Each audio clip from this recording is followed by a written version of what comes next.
ఏదో పార్టీ అంటారు రమ్మంటోంది. సివిల్స్కి ప్రిపేర్ అవడం అంటే సొసైటీని స్టడీ చేయడం కూడా. వెళ్ళు తల్లి. నాన్ ఆల్కహాలిక్ పార్టీనే కదా. మెరుపు కలలు మెరుపు కలలు. బామ్మగారు, పొరపాటున జరిగింది అని అంటోంది కదా. మీరు పెద్దవారు, కోపం తగ్గించుకొని శాంతంగా ఆలోచించండి. ఇప్పుడేం చేయాలో పరిష్కారం చెప్పండి.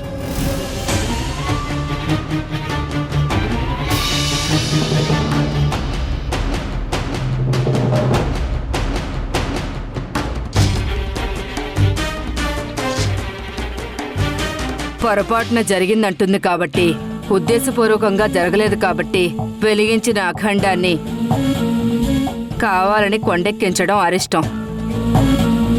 కాబట్టి ఆ వెలిగిన అఖండంలోనే నూనె కాస్త నింపితే సరిపోతుంది.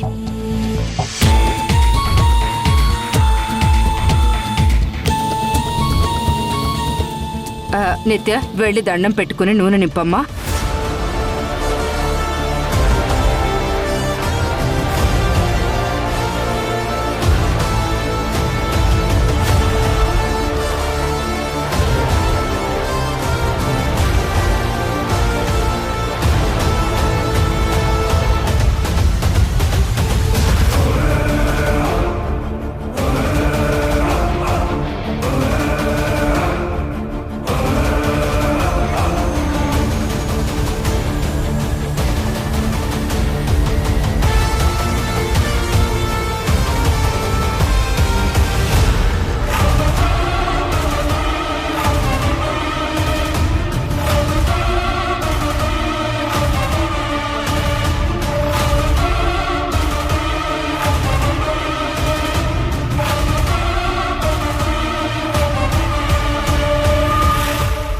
ఎక్కడికి వెళ్తున్నావు? గుడికి వెళ్ళి ఆఫీస్కి వెళ్తాను. ఇక్కడ దీపం వెలిగించావు కదా, ఇక నువ్వెక్కడికి వెళ్లాల్సిన అవసరం లేదు. మాతో పాటు షాపింగ్కి రా. ఏంటి షాపింగ్కి? మీ పెళ్లి షాపింగ్కి నేనెందుకు? నాకు ఆఫీసులో చాలా వర్క్ ఉంది. మేమిద్దరం షాపింగ్ చేస్తూ క్లోజ్గా ఉంటే అది చూసి నువ్వు తట్టుకోలేక మనసులో కుళ్ళి కుళ్ళి ఏడవాలి. అలా కాకుండా నువ్వు ఆఫీస్కి వెళ్తే ఎక్కడికి వెళ్తున్నావో, ఎవరిని కలుస్తున్నావో అని నాకు టెన్షన్. నాకవసరమా?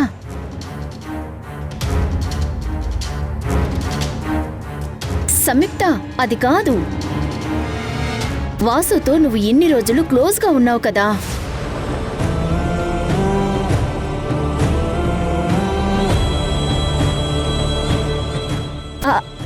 అదే కలిసున్నారు కదా.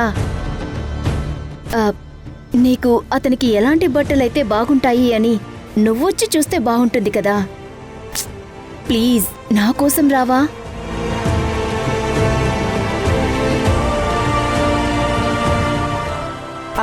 అవును సంయుక్త, అందరం సరదాగా వెళ్తున్నాం కదా, నువ్వు మాతో పాటు వచ్చేయ్. Sorry madam. ఈ పొగరే నిన్ను తగ్గించుకోమని చెప్పేది.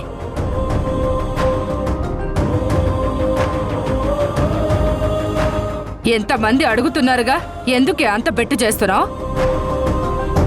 ఇప్పుడేమంత కొంపలేం మునిగిపోవు. నువ్వెక్కడికే? నువ్వు మాతో పాటు రా. మీరు వెళ్ళిరండి అత్తయ్య. రే మనోడా, నా మీద అరవడం కాదురా, కాస్త మీ అమ్మకు అర్థమయ్యేలా చెప్పు. ఇది నీ పెళ్ళని, నువ్వేమీ అనాథవు కాదని. నేనిప్పుడు ఏమన్నానని అత్తయ్య? వాణ్ణి అనాథ అని అంటున్నారు. మరేమనాలే? పెళ్లి బట్టలకు నగలకు కన్నతల్లి రాకుండా వెళ్తే వాడు అనాథ కాక ఏమవుతాడు? మెరుపు కలలు మెరుపు కలలు. ఎప్పుడు యాక్టివ్గా గలగల మాట్లాడుతూ ఉండే సంయుక్త, వాసు ఎందుకింత డల్గా ఉన్నారు? ఏమై ఉంటుంది?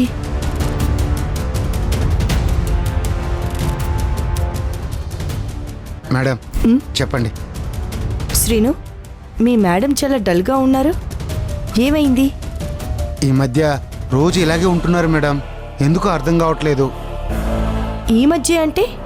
అదే మేడం, వాసు సారు నిత్య మేడాన్ని పెళ్లి చేసుకోవాలని డిసైడ్ అయినప్పటి నుండి అలాగే ఉంటున్నారు మేడం. ఆ, ఎందుకలా? ఆ, సంయుక్త వాసు ఏమైనా పెళ్లి చేసుకోవాలనుకున్నారా?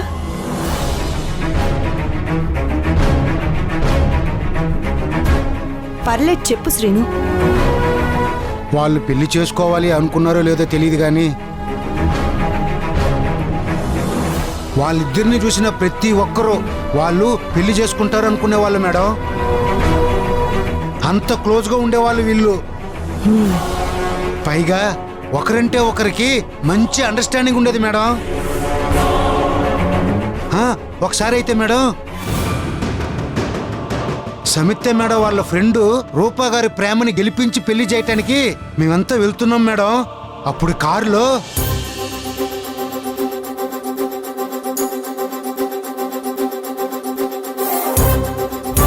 తన గురించి నాకు అన్నీ తెలుసు. కావాలంటే నా గురించి తెలుసుకోవాలంటే అడగమను.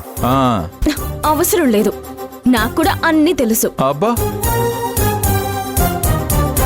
ఇప్పుడు సార్కి ఇష్టమైనవి మేడం చెప్తారు, మేడంకి ఇష్టమైనవి సార్ చెప్తారు. తనకు క్రికెట్ అంటే చాలా ఇష్టం. తను చెస్ బాగా ఆడుతుంది. ఈయనకి లైఫ్లో చాలా ప్రత్యేకం వాళ్ళమ్మ. ఆవిడకి ఒకరు కాదు, కుటుంబం అంటే ప్రాణం.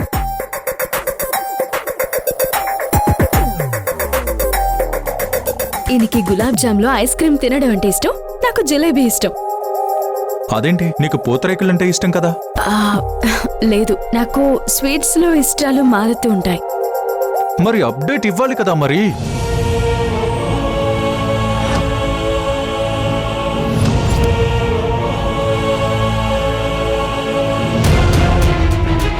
అలా ఉండేవాళ్ళు మేడం.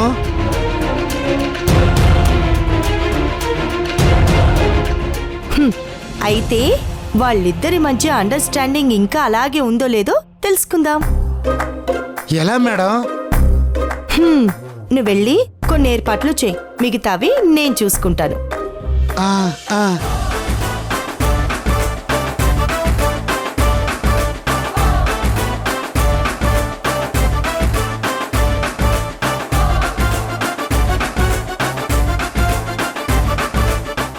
అలాగే మేడం. మీరు అడిగినవన్నీ రెడీ చేసి వచ్చి కలుస్తాను మేడం. అలాగే. సరే మేడం.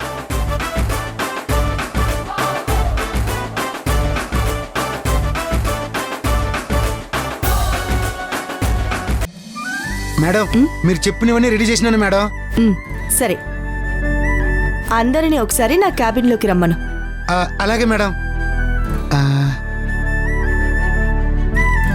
మేడం చిన్న అనుమానం.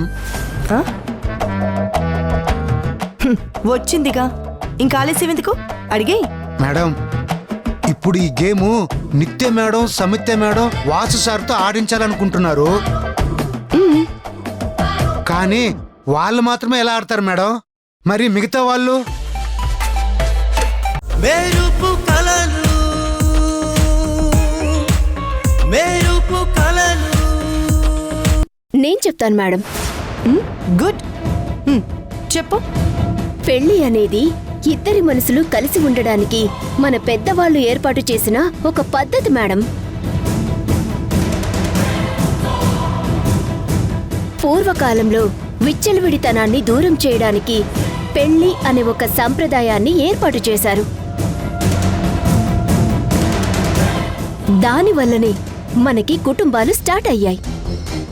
ఇద్దరు వ్యక్తుల పర్సనల్ చాయిస్ మేడం పెళ్లి అంటే. ఇద్దరూ ఇష్టపడి ప్రేమించుకున్నారంటే వాళ్ళిద్దరి ఇష్టంతోనే పెళ్లి అనే బంధంలోకి వెళ్తారు madam. That's it madam. Samyukta, ఇప్పుడు నువ్వు చెప్పు.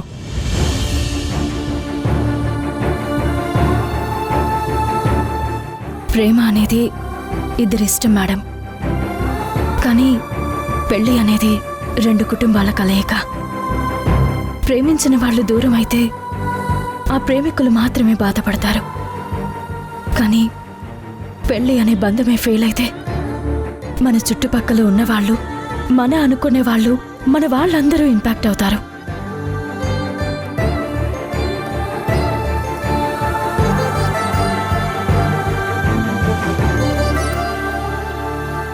ఇక్కడే మనం చాలా జాగ్రత్తగా ఉండాలి మేడం. పెళ్లి అనే బంధంతో ఒక ఇంటికొచ్చిన అమ్మాయి తన భర్త ఇష్టాలే కాకుండా అత్తగారి కుటుంబంలో ఉన్న ప్రతి ఒక్కరిని అర్థం చేసుకుని వాళ్ళకు అనుగుణంగా నడుచుకోవాలి.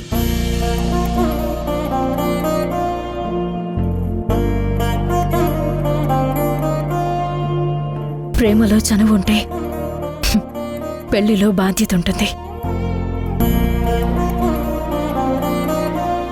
కుటుంబంలో ఉన్న ప్రతి ఒక్క వ్యక్తులను వాళ్ళు మంచి వాళ్ళైనా చెడ్డవాళ్ళైనా వాళ్ళందరినీ కలిసి ఉండేలా చేయాలి.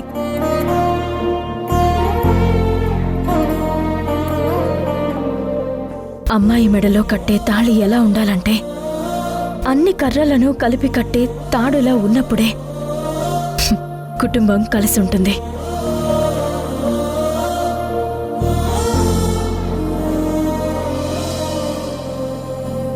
బాధ్యతగా ఉంటే ప్రేమ, అనురాగం, ఆప్యాయత అన్నీ మనకు దక్కుతాయి.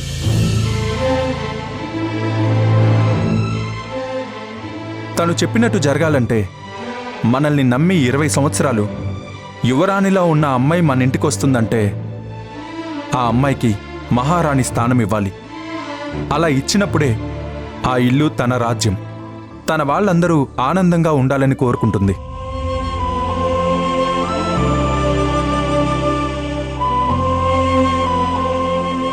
మనం ప్రేమని పంచితే తను మన కోసం ప్రాణాలు ఇవ్వడానికి కూడా సిద్ధపడుతుంది.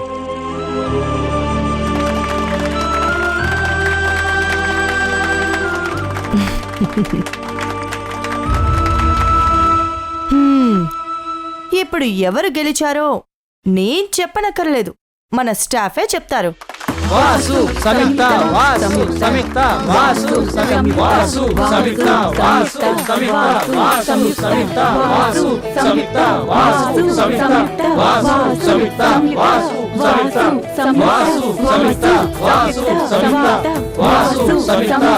విన్నారుగా,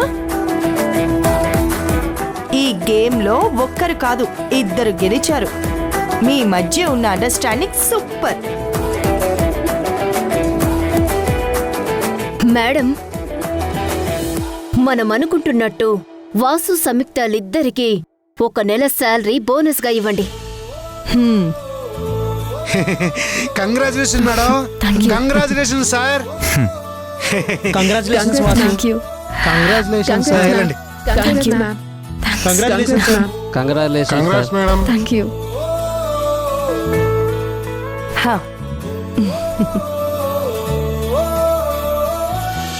ఏనాడో రాసున్నదే కనుకేను తోడయ్యావే, ఈ జన్మకు నాకు ఇంకేం కావాలే. ఓ హోయ్ హోయ్ హోయ్ హోయ్ జగమేలే సంబరమేలే, నీ జతలో నేనున్నాలే, ఈ జన్మకు నాకు ఇంకేం కావాలే. నిదరెందుకే నిజమెందుకే, నీ కలల గాలి నాకు హాయిలే. ఓ నిన్ను గాని కలవకపోతే మెరుపు కలలు, మెరుపు కలలు. ఆఫీసులో 6 నెలల అడ్వాన్స్ తీసుకొని ఆ చెక్కు తీసుకొచ్చిన మొహాన కొట్టినంత ఈజీ అనుకున్నావు కదూ? ఇప్పుడు తెలిసిందా ఈ ధర్మతేజ తలుచుకుంటే ఏం జరుగుతుందో? అదే అడుగుతున్నా. నీ టైం అంతా వేస్ట్ చేసుకుంటూ నీకున్న డబ్బుని, పలుకుబడిని ఇలా మాలాంటి వాళ్ళ కోసం ఎందుకు వాడుతున్నావో తెలియడం లేదు. ఏం ఆశించి ఇదంతా చేస్తున్నావో అర్థం కావడం లేదు. ఒకవేళ మా అక్కని పెళ్లి చేసుకోవడమే నీ లక్ష్యమైతే అది 2 మనసులకి సంబంధించిన విషయం అవుతుంది. కానీ డబ్బు, పలుకుబడితో ఒక మనిషి మనసుని ఏమార్చలేవు. కట్టుబట్టలతో రాజ్యాన్ని వదిలి అడవి బాట పట్టిన రాముడి దగ్గర ఏమీ లేకపోయినా గుండెల నిండా సీతాదేవి అంటే ప్రేమ ఉంది. రావణాసురుడి దగ్గర ఎంత డబ్బు, బంగారం ఏమున్నా అవి సీతాదేవి మనస్సుని ఏవీ కదిలించలేకపోయాయి. అలాగే నీ డబ్బుని ఆశ చూపించి మా అక్కని వశపరుచుకోవాలంటే అది నీ వల్ల కాని పని అని చెప్పడానికి వచ్చాను.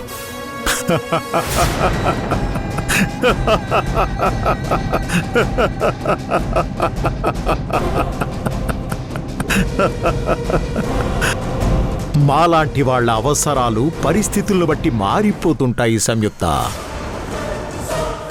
ఇప్పుడు నేను సౌందర్యని పెళ్లి చేసుకోవాలి అనుకోవడం లేదు.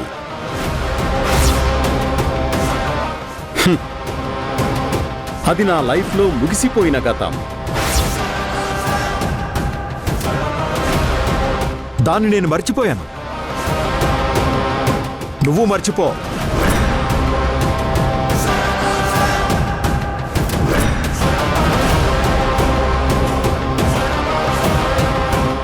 మరి ఎందుకు మా అక్కని మిస్ ఇండియా అవ్వకుండా అడ్డుపడుతున్నా?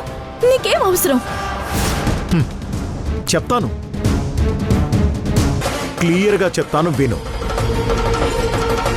నిన్ను ఒక అతను ఇష్టపడుతున్నాడు, నిన్ను పెళ్లి చేసుకోవాలి అనుకుంటున్నాడు, నీకొక మంచి లైఫ్ ఇవ్వాలనుకుంటున్నాడు, మీ అక్కని మిస్ ఇండియాని చేయాలనుకుంటున్నాడు, మీ ఫ్యామిలీ బాధ్యత తీసుకోవాలనుకుంటున్నాడు. ఇవన్నీ మీకోసం చేస్తూ అతను జస్ట్ నిన్ను పెళ్లి చేసుకుందాం అనుకుంటున్నాడు.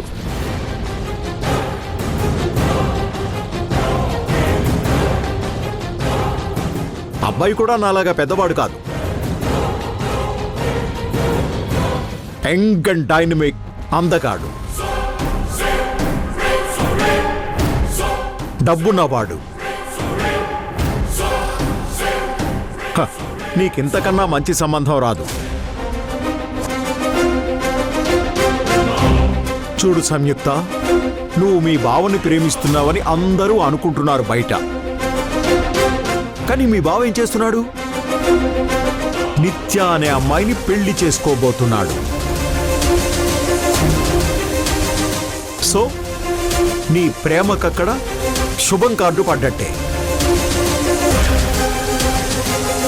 అందుకే చెప్తున్నా, నువ్వు నేను చెప్పిన అతన్ని పెళ్లి చేసుకోవాలి. అందరికీ మంచిది.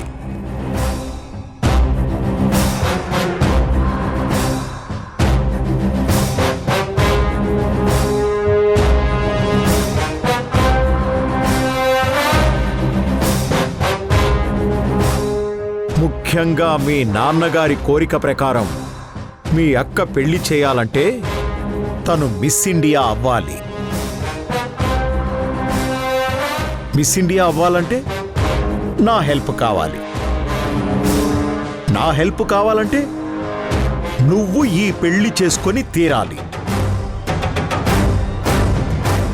ఆలోచించుకో సంయుక్త. అసలు ఎవరా పెళ్లి కొడుకు? చెప్తాను.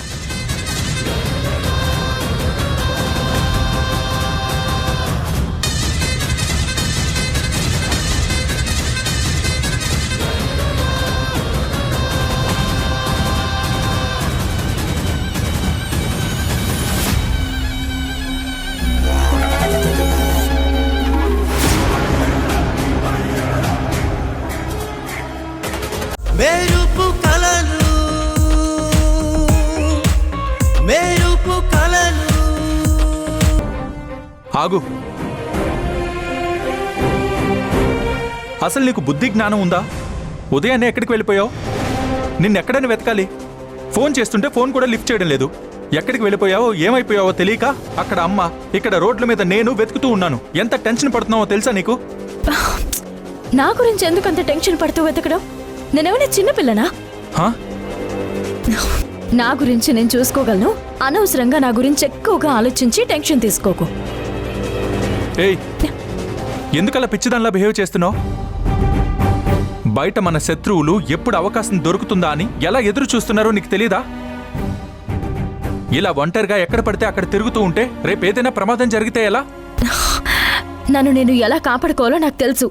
నిన్ను టెన్షన్ తీసుకోవద్దని చెప్పానుగా. అసలు నా గురించి ఎందుకంత ఆలోచిస్తున్నావు? వద్దని చెప్తున్నానుగా.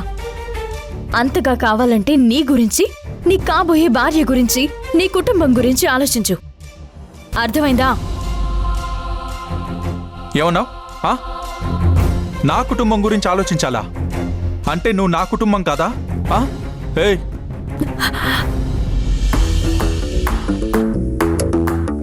మాట్లాడుతుంటే సమాధానం చెప్పకుండా అలా వెళ్ళిపోతావేంటి?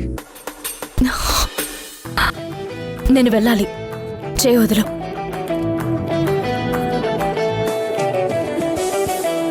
ఎక్కడికి వెళ్తావు చెప్పు, నేను వస్తాను.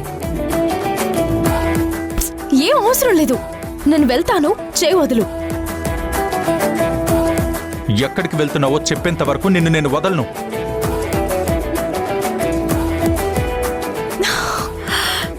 చూడు, నువ్వు వదలకపోతే నేను ఇప్పుడు అరుస్తాను. నువ్వు అరిచినా కింద పడి దొర్లినా నిన్ను వదిలిపెట్టే సమస్య లేదు.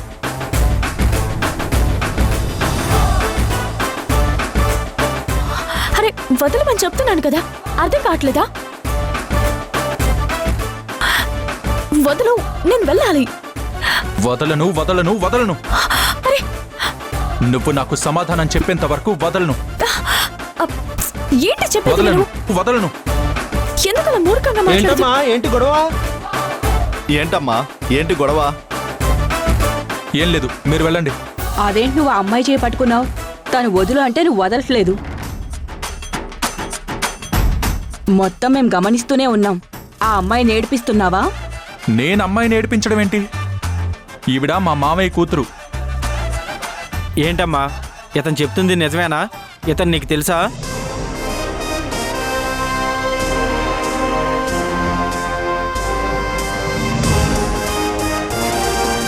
ఏయ్, వాళ్ళు అడుగుతుంటే సమాధానం చెప్పవేంటి? చెప్పు, మనం బంధువులమని. ఆ అమ్మాయి చెప్తుంది కానీ నువ్వెందుకు తనను ఫోర్స్ చేస్తున్నావు? చెప్పమ్మా, ఇతను నీకు తెలుసా? ఇతనెవరో నాకు తెలీదండి. ఇతనిదే మొదటిసారి చూడ్డం. ఆ, ఏంటిది? ఏంటి తమాషాగా ఉందా? నేనెవరో నీకు తెలీదా? ఎందుకు ఇలా మాట్లాడుతున్నావు? ఆవిడ కరెక్ట్గానే చెప్తుంది. నువ్వు వెళ్ళమ్మా. అమ్మాయి ఒంటరిగా కనిపిస్తే చాలు ఏడిపించడం ఇలాంటి పోకిరీలకి అలవాటే. ఆ, ఇలాంటి వాళ్ళకి బుద్ధి రావాలంటే 4 తగిలించి పోలీస్ స్టేషన్లో అప్పగిస్తే గాని దారికి రారు. హలో హలో, మీరు అసలు ఎవరితో మాట్లాడుతున్నారో తెలుసా? నేనెవరో తెలుసా? నేనొక జర్నలిస్ట్ని. వీళ్ళు నువ్వు చెప్తేనే నిజం అనుకుంటారు. ముందు వీళ్ళకి విషయం చెప్పు. మెరుపు కలలు మెరుపు కలలు. ఆగు, అదేంటి అలా వెళ్ళిపోతావు? అసలు ఎక్కడికి వెళ్తున్నావో చెప్పేసి వెళ్ళు. మేమిక్కడ ఉండగానే మళ్ళీ ఆ అమ్మాయి చేపట్టుకుంటున్నావు? అంత ధైర్యమా నీకు? పాపం ఆ అమ్మాయి మంచిది కాబట్టి నేను వదిలేయమని చెప్పింది. అయినా నీకు బుద్ధి రాలేదా? జర్నలిస్ట్ అయి ఉండి ఆ అమ్మాయిని ఏడిపించడం ఏంటయ్యా బుద్ధి లేకుండా? వదలవయ్యా, ఆ అమ్మాయి చేయి వదులు. పోలీస్ స్టేషన్లో అప్పచెప్పాలా ఏంటి? లేదండి, నా ఆగవయ్యా. మామయ్య, మా మామయ్య కూతురండి. నిన్నే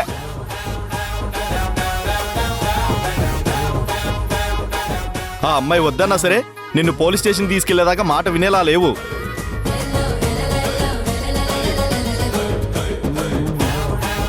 నీలాంటి వాళ్ళ వల్లే మాలాంటి మంచి మగాళ్ళకు కూడా పేరు వస్తుంది. ఈసారి ఎక్కడైనా అమ్మాయిని ఏడిపిస్తే నీ తాట తీస్తాం.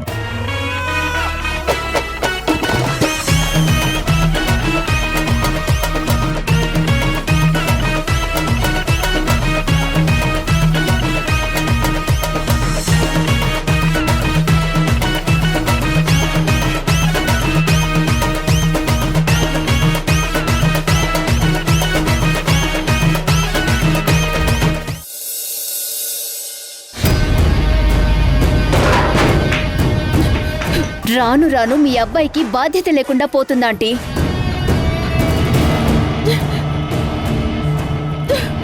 నీ తమ్ముడి మీద ప్రేమతో ఆ కుటుంబాన్ని తీసుకొచ్చి ఇంట్లో పెట్టుకున్నావు. వాళ్ళు ఇంట్లో అడుగు పెట్టిన దగ్గర నుండి ఈ ఇంటికి సమస్యలే తప్ప సుఖం లేకుండా పోయింది. అత్తయ్య గారికి తను చేస్తున్న పొరపాటేంటో అర్థం కావడం లేదు. భాను మీద ఉన్న కోపాన్ని సౌమ్య మీద చూపించాలనుకుంటుంది.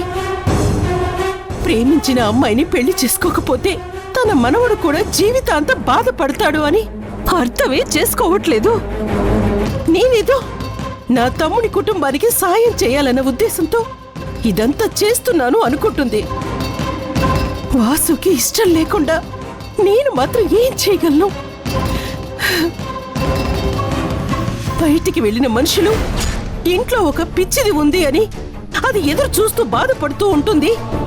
కనీసం ఫోన్ చేసి విషయం చెబుదామన్న ఆలోచన కూడా లేకుండా పోతుంది వీళ్ళకి.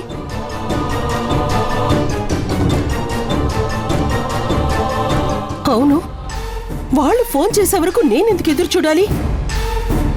నేనే ఫోన్ చేసి కనుక్కుంటే సరిపోతుంది కదా.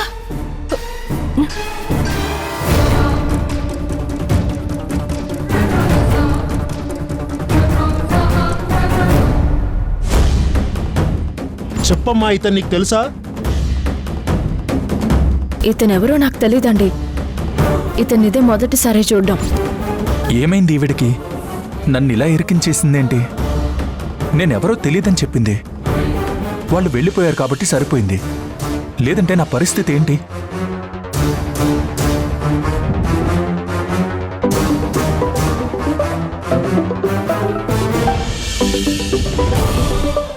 హలో అమ్మా.